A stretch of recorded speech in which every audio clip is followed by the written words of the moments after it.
Now, the Turkish National Intelligence Agency coordinated a historic prisoner exchange between Russia and the West last Thursday. It is the latest in a number of diplomatic victories for Türkiye, which has recently played a significant role in multiple conflicts by mediating between various countries. TRT World's Naim Ongoren reports.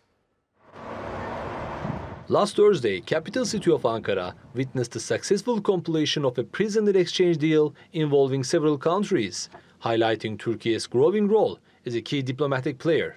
The deal involved the exchange of 26 people. 10 hostages, 2 of whom were children, were sent to Russia, 13 to Germany and 3 to the United States. This deal would not have been made possible without our allies.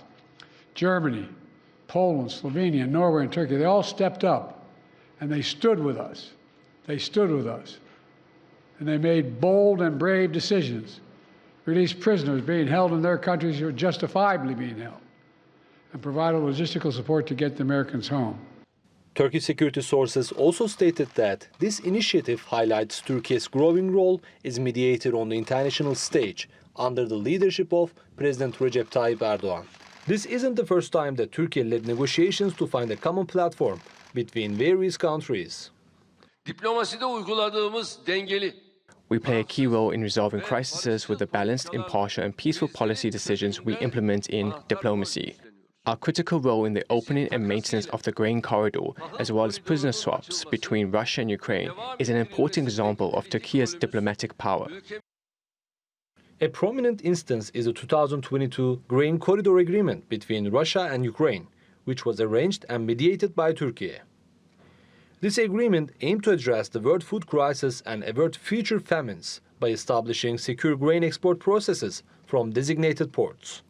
Another example of Turkey's important role in the region is the exchange of prisoners of war between Russia and Ukraine. Both Presidents Putin and Zelensky thanked President Erdogan for his efforts and commitment to the peaceful resolution.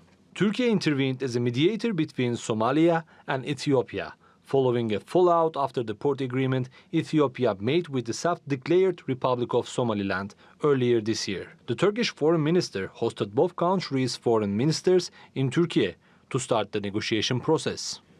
Ankara's capacity to serve as a facilitator appears to be expanding, along with its mediation endeavors, with the goal of significantly contributing to the amicable settlement of international conflicts. Naim Öngören, TRT World.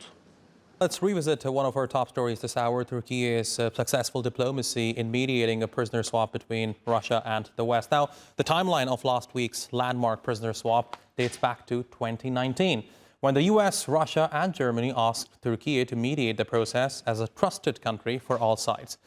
With all parties in agreement and the approval of Türkiye's President Recep Tayyip Erdogan, the National Intelligence Organization assumed the leading role for the exchange operation. Now let's have a closer look at how this historic operation proceeded on August 1st. The swap operation began at 13:05 GMT when the first plane from Slovenia touched down on the runway.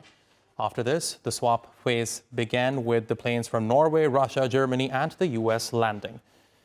In one of the largest prisoner swaps since the Cold War, 10 Russians were released, while in exchange, 16 political detainees were released by Moscow.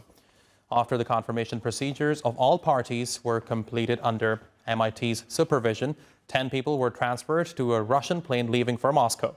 3 Americans returned to Washington, D.C. and 13 people to Germany.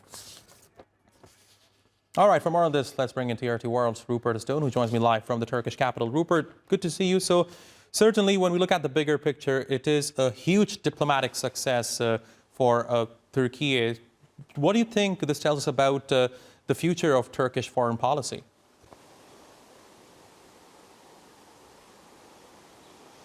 Well, Jaffa, the emphasis is strongly on diplomacy and peaceful solutions to issues rather than conflict.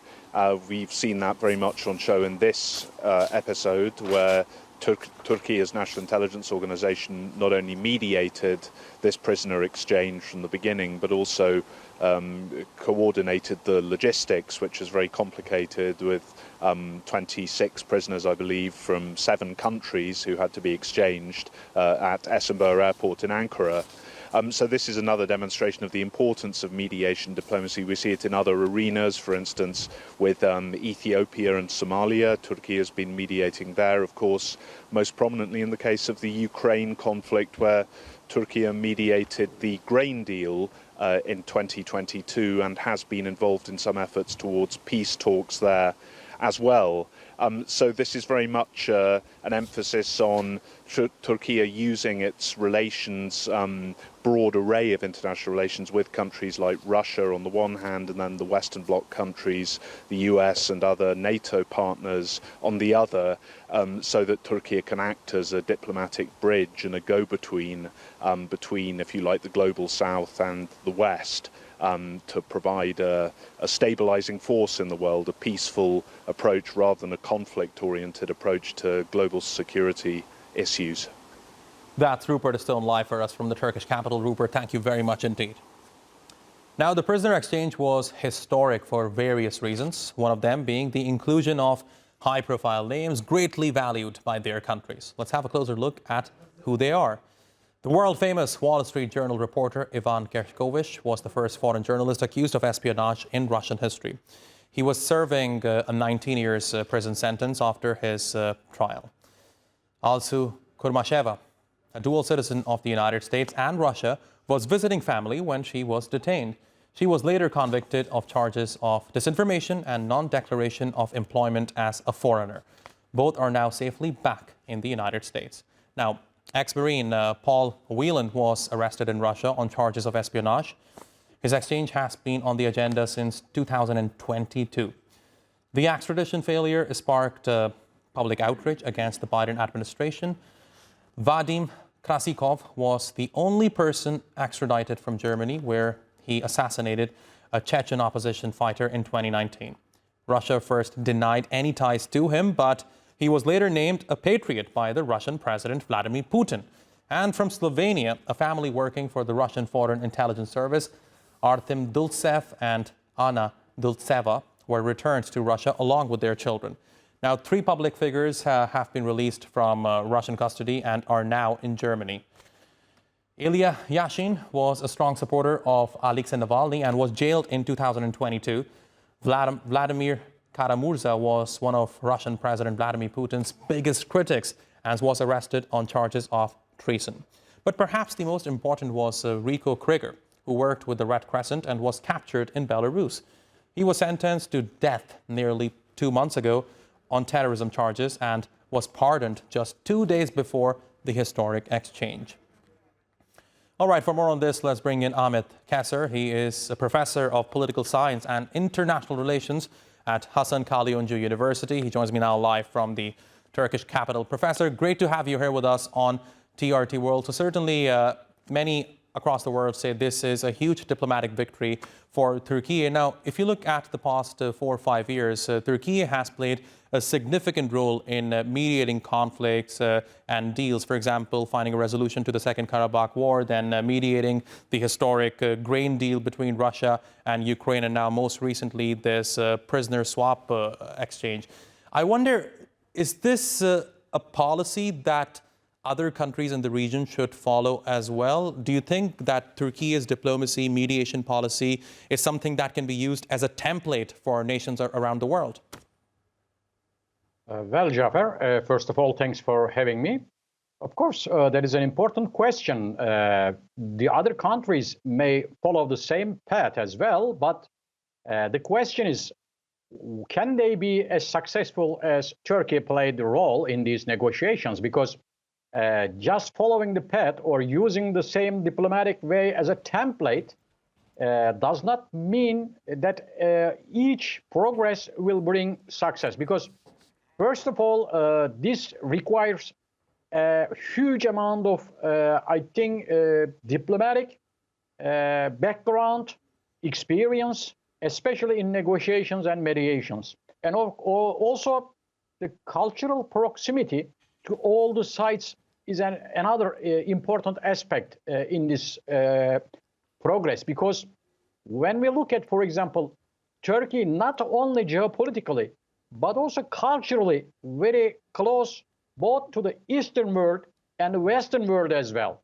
So I think Turkey's policy, which there should be a country which can continue to talk both sides, is once more proved by this evidence as well. So Turkey's geographical shape and cultural shape, which makes it possible to construct bridges with both cultures, Western and Eastern cultures, I think make this possible for the families to meet with their lovely ones after a lot of fear and after a lot of negotiations by the parties. Because as you can imagine, as the number of the actors increase in a negotiation, Right. to reach a solution gets difficult, more difficult, because more people involved, negotiations on the names, who will be released, who will be exchanged, which country, what is their crime. Indeed. So these are really difficult questions to answer. Right, and certainly, Professor, I mean, this was a delicate operation, and it involved a lot of security risks, and Turkey has successfully executed this operation. I wonder, and in fact, this is something that many in the world would say right now, Turkey's successful mediation and strategic autonomy have been highlighted through this very prisoner swap. How important, in your view, is this autonomy for Turkey's overall security strategy in a geopolitically volatile region?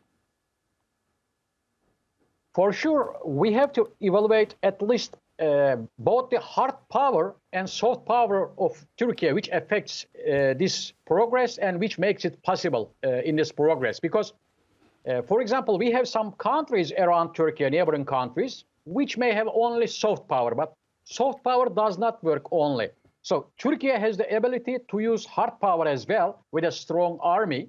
And also Turkey has soft power, which usually tries to construct good diplomatic relations with all the parties. Not the war, but peace-seeking diplomatic engagements.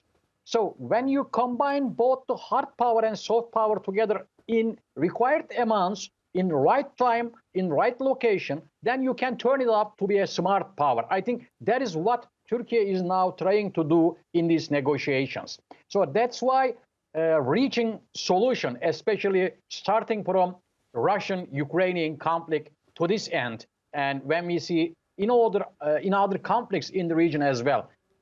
So this can be used also in Middle Eastern conflicts as well, as an example. And of course, partnering with other countries like Gulf countries like Qatar and etc. So if we can merge all these efforts together, I think it might be possible to reach a more peaceful or sustainable peace conditions, both in the region and at the global level. Fascinating insights, Professor Ahmet Kesser. It's always a pleasure talking to you. Thank you very much for talking to us here on TRT World. Thanks, Jafar. Have a good broadcasting.